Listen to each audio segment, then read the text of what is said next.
भी ईरान और इजराइल से जुड़ी हुई तो देर रात ईरान का इजराइल पर फिर से अटैक देखने को मिला। ईरान ने हाइफा पोर्ट को निशाना बनाया है। हाइफा पोर्ट पर ईरान ने मिसाइलें दागी है। ईरान ने ताबड़तोड़ कई मिसाइलें दागी हैं। तो अब बताते चले आपको, इजराइल में लगातार तबाही का मंजर देखने को मिल रहा है। हर तरफ आग और तबाही देखी जा सकती है। मिसाइलें ईरान लगातार दाग रहा है और अब हाइफा को भी निशाना बनाया गया है। तो ईरान ने हाइफा पोर्ट को भी निशाना बनाया है, जो कि एक अहम सेंटर है।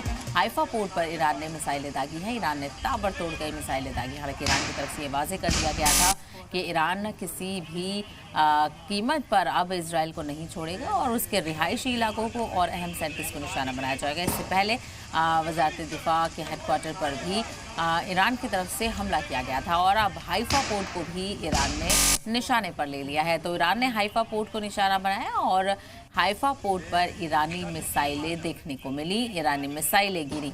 ईरान ने ताबड़तोड़ कई मिसाइलें दागी हैं।